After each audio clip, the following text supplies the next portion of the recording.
ನಮಸ್ಕಾರ ಎಲ್ಲರಿಗೂ. ನಾನು ಆಶಾ, ಅಡುಗೆ ಆ್ಯಂಡ್ ಆರ್ಟ್ಸ್ ಚಾನಲ್ಲಿಗೆ ನಿಮಗೆಲ್ಲರಿಗೂ ಸ್ವಾಗತ. ಇವತ್ತಿನ ದಿನ ಒಂದು ಒಳ್ಳೆ ಹೇರ್ ಆಯಿಲ್ ಮಾಡೋದನ್ನು ಹೇಳ್ಕೊಡ್ತಾ ಇದ್ದೀನಿ.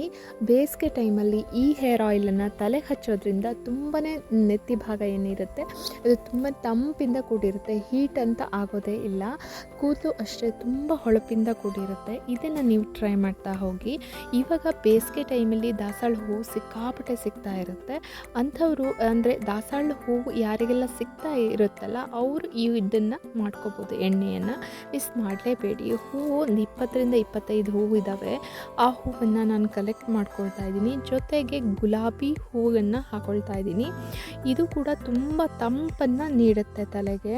ಅದರ ಜೊತೆಗೆ ಅದರಲ್ಲಿ ಸುವಾಸನೆ ಇರುವಂಥ ಪನ್ನೀರ್ ಗುಲಾಬಿಯನ್ನು ನೀವು ಬಳಸಿದ್ದೆ ಆದಲ್ಲಿ ಎಣ್ಣೆ ಏನು ರೆಡಿ ಮಾಡ್ತೀರಾ ಅದರಲ್ಲೂ ಕೂಡ ತುಂಬ ಚೆನ್ನಾಗಿರುವಂಥ ಸ್ಮೆಲ್ಲಿಂದ ಕೂಡಿರುತ್ತೆ. ಹಾಗೆ ಕೂದಲಿಗೆ ಒಳ್ಳೆ ಪೋಷಣೆಯನ್ನು ಸಹಿತ ಗುಲಾಬಿ ಹೂವು ಕೊಡುತ್ತೆ. ಅದಕ್ಕೋಸ್ಕರ ನೀವೇನು ಮಾಡಿ, ಗುಲಾಬಿ ಹೂವು ಸಿಕ್ಕರೆ ಒಂದು 4-5 ಪನ್ನೀರ್ ಗುಲಾಬಿ ಹೂವನ್ನು ನೀವು ತಗೊಳ್ಳಿ.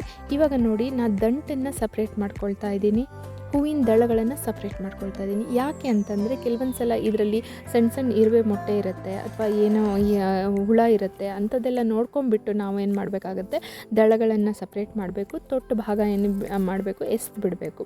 ನೋಡಿ, ತೊಟ್ಟು ಭಾಗ ನಾನಿಲ್ಲಿ ತೋರಿಸ್ತಾ ಇರೋದು, ಇದನ್ನೆಲ್ಲ ಎಸಿತಾ ಇದ್ದೀನಿ. ಒಂದು ವೇಳೆ ಮೊಟ್ಟೆ ಇದ್ದರೆ ಸರಿ ಹೋಗೋದಿಲ್ಲ ಅಂಥೇಳಿ ಇದನ್ನು ಹೂವಿನ ದಳಗಳನ್ನು ನೋಡಿಬಿಟ್ಟು ನಾನು ಇಲ್ಲಿ ಸಪ್ರೇಟ್ ಮಾಡ್ಕೊಂಡಿದ್ದೀನಿ. ಬಾಣಲಿ ಒಳಗೆ ಹಾಕ್ಕೊಂಡಿದ್ದೀನಿ. ಇದಕ್ಕೆ ನಾನು ತೆಂಗಿನ ಎಣ್ಣೆಯನ್ನು ತಗೊಂಡಿದ್ದೀನಿ.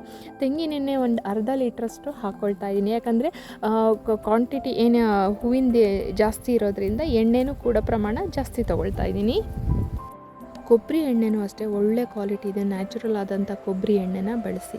ಇದಕ್ಕೆ ನಾನು ಹೂವಿನ ದಳ ಹಾಕ್ಕೊಳ್ತಾ ಇದ್ದೀನಿ. ಹೂವಿಂದಂದರೆ ಗುಲಾಬಿ ಎಸಳು, ಪನ್ನೀರ್ ಗುಲಾಬಿ ಹಾಕ್ಕೊಂಡ್ರೆ ನಿಮ್ಗೆ ಮೊದಲೇ ಹೇಳ್ದಂಗೆ ತುಂಬಾ ಅನುಕೂಲ ಆಗುತ್ತೆ. ಒಂದು ಸುವಾಸನೆ ಸಹಿತ ಮತ್ತು ಒಳ್ಳೆಯದು ಕೂಡ, ತಂಪು ಕೂಡ, ಒಳ್ಳೆ ಶೈನಿಂಗ್ ಬರೋಕ್ಕೂ ಕೂಡ ಕಾರಣ ಆಗುತ್ತೆ ಗುಲಾಬಿ ಹೂವಿನ ಎಸಳು. ಅದಕ್ಕೆ ಸ್ವಲ್ಪ ಸೇರಿಸ್ಕೊಳ್ಳಿ, ತುಂಬಾ ಚೆನ್ನಾಗಿರುತ್ತೆ. ಇವಾಗ ಆದಷ್ಟು ಸಣ್ಣ ಉರಿಯಲ್ಲಿ ಇಟ್ಬಿಟ್ಟು ಇದನ್ನು ಕಾಯಿಸ್ಕೋಬೇಕಾಗತ್ತೆ. ಎಣ್ಣೆ ಹೇಗೆಲ್ಲ ಬಿಸಿ ಆಗುತ್ತೋ ಹಾಗೆ ಇದು ಕಲರ್ ಚೇಂಜ್ ಆಗ್ತಾ ಹೋಗುತ್ತೆ. ನೀವು ದಾಸಾಳ ಹೂವನ್ನು ಪೇಸ್ಟ್ ಮಾಡಿ ತಲೆಗೆ ರುಬ್ಬಿ ಹಚ್ಕೊಂಡು ಸ್ನಾನ ಮಾಡೋದ್ರಿಂದನೂ ಕೂಡ ಕೂದಲಿಗೆ ತಲೆಗೆ ತಂಪಾಗುತ್ತೆ, ಕೂದಲು ಕೂಡ ಬೆಳವಣಿಗೆಗೆ ಅನುಕೂಲ ಆಗುತ್ತೆ. ಇವಾಗ ಈ ರೀತಿ ಎಣ್ಣೆನ ನೀವು ಮಾಡಿಟ್ಕೋಬೋದು. ಬೇಸಿಗೆಯಲ್ಲಿ ಹಾಕ್ಕೊಂಡು ನೀವು ತಲೆಗೆ ತಂಪು ಮಾಡ್ಕೊಳ್ಳಿ, ಅದರಿಂದಂತೂ ಬೆಸ್ಟ್ ರಿಸಲ್ಟ್ ಬರುತ್ತೆ. ಇವಾಗ ನೋಡಿ, ಕಲರ್ ಚೇಂಜ್ ಆಗ್ತಿದೆ. ಎಣ್ಣೆ ಹೇಗೆ ಬಿಸಿ ಆಗ್ತಿದೆಯಲ್ಲ ಹಾಗೆ ಏನಾಗುತ್ತೆ, ಕಲರು ಚೇಂಜ್ ಆಗ್ತಾ ಬರುತ್ತೆ.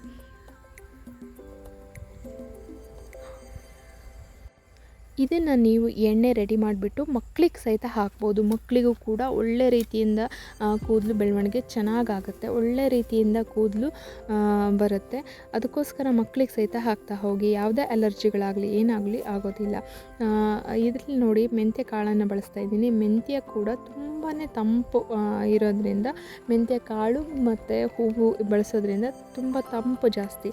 ಮತ್ತು ಮೆಂತ್ಯ ಕಾಳು ಅಷ್ಟೇ ಕೂದಲಿನ ಬೆಳವಣಿಗೆ ತುಂಬಾ ಇಂಪಾರ್ಟೆಂಟು. ಹಾಗೆಯೇ ಏನು ಮಾಡುತ್ತೆ ಅಂದರೆ ಸುವಾಸನೆ ಭರಿತವಾದಂಥ ಎಣ್ಣೆ ಆಗುತ್ತೆ. ಅದಕ್ಕೋಸ್ಕರ ಅದರ ಸ್ಮೆಲ್ಲೇ ತುಂಬಾ ಚೆನ್ನಾಗಿರುತ್ತೆ. ಇದು ಲೋಳೆ ಅಂಶ ಎಲ್ಲ ಬಿಡ್ತಾ ಬಂದಿದೆ ನೋಡಿ, ಕಲರ್ ಚೇಂಜ್ ಆಗ್ತಾ ಬರುತ್ತೆ. ಇದರಲ್ಲಿ ಲೋಳೆ ಅಂಶ ಇರೋದ್ರಿಂದ ನಿಮಗೆ ಏನಾಗುತ್ತೆ ಅಂದರೆ ಇದ್ರ ದಳಗಳು ಬೇಗ ಗರಿ ಆಗೋದಿಲ್ಲ. ಎಣ್ಣೆ ಕಾಯ್ತಾ ಇರುತ್ತೆ, ಅದು ಲೋಳೆ ಒಂದನ್ನು ಕಲರ್ ಚೇಂಜ್ ಆಗಿ ಅದನ್ನು ನೋಡಿಕೊಂಡು ಆಮೇಲೆ ಆಫ್ ಮಾಡಬೇಕಾಗತ್ತೆ. ಇವಾಗ ನೋಡಿ, ನಾನು ಆಫ್ ಮಾಡ್ತಾ ಇದ್ದೀನಿ. ಇವಾಗ ಒಂದು ಕಲರ್ ಚೇಂಜ್ ಆಗಿದೆ. ಅದರ ಜೊತೆಗೆ ಇದು ಎಲೆಗಳು ಒಣಗ್ತಾ ಬರೋ ಹಾಗಿದೆ, ಒಣಗೋದಿಲ್ಲ. ನೀವು ಮುಟ್ಟು ನೋಡಿದರೆ ಅದರದ್ದು ಹೇಗಿರುತ್ತೋ ಹಾಗೇ ಇರುತ್ತೆ. ತುಂಬ ಹೊತ್ತಂಕ ಇಟ್ಟರೆ ಸುಟ್ಟೋಗ್ಬಿಡುತ್ತೆ. ಅದಕ್ಕೋಸ್ಕರ ಆಫ್ ಮಾಡಿ ಅದರೊಳಗೇ ಬಿಟ್ಬಿಡಿ ಒಂದು ಅರ್ಧ ಗಂಟೆ. ಅದಾದ ನಂತರ ಇವಾಗ ನಾನು ಸೋಸ್ಕೊಳ್ತಾ ಇದ್ದೀನಿ. ನೋಡಿ, ಅದು ಹೇಗಿರುತ್ತಂದರೆ ನಿಮಗೆ ಅಲ್ಲಿ ಮುರಿದ್ರೆ ಪೂರ್ತಿಯಾಗಿ ಮುರಿಯೋದಿಲ್ಲ, ಸ್ವಲ್ಪ ಮಾತ್ರ ಮುರಿಯುತ್ತೆ. ಆದರೆ ಒಣಗಿರುತ್ತೆ ಎಲೆಗಳು, ದಳಗಳು, ಆ ರೀತಿ ಬರಬೇಕು. ಇವಾಗ ನೋಡಿ, ಎಣ್ಣೆ ರೆಡಿ ಆಗಿದೆ. ಕಲರ್ ಕೂಡ ಎಷ್ಟು ಚೆನ್ನಾಗಿ ಬಂದಿದೆ ಅಂತೇಳಿ. ಅದರದ್ದೇನು ಕಲರ್ ಇದೆ ದಾಸಾಳ ಹೂವುದು ಅದು ಕೂಡ ಇದೆ, ಅದರದಂಥ ಅಂಶ ಏನಿದೆ ಅದು ಕೂಡ ಎಣ್ಣೆಲಿ ಬಂದಿದೆ. ಈ ಎಣ್ಣೆನ ತಲೆಗೆ ಅಪ್ಲೈ ಮಾಡ್ತಾ ಹೋಗಿ ಕೂದಲು ತುಂಬಾ ಚೆನ್ನಾಗಿ ಬರುತ್ತೆ. ಹಾಗೆ ತಂಪು ಕೂಡ ನಿಮಗೆ ಆಗುತ್ತೆ. ಮಕ್ಕಳಿಗಂತೂ ಈ ಎಣ್ಣೆ ಬಳಸ್ತಿದ್ದೀರಾ ಅಂತಂದರೆ ತುಂಬಾ ಚೆನ್ನಾಗಿ ರಿಸಲ್ಟ್ ಬರುತ್ತೆ. ಬೆಳವಣಿಗೆ ಕೂಡ ತುಂಬಾ ಚೆನ್ನಾಗಿರುತ್ತೆ. ಮೊದಲಿನಿಂದ ಮಕ್ಕಳಿಗೆ ಈ ರೀತಿ ಎಣ್ಣೆನ ಹಾಕ್ತಾ ಹೋಗಿ ತಲೆಗೆ ತುಂಬ ಚೆನ್ನಾಗಿ ಕೂದಲು ಬರ್ತಾ ಹೋಗುತ್ತೆ. ಹಾಗೆ ನನ್ನ ಚಾನಲ್ನ ಸಬ್ಸ್ಕ್ರೈಬ್ ಮಾಡಿ.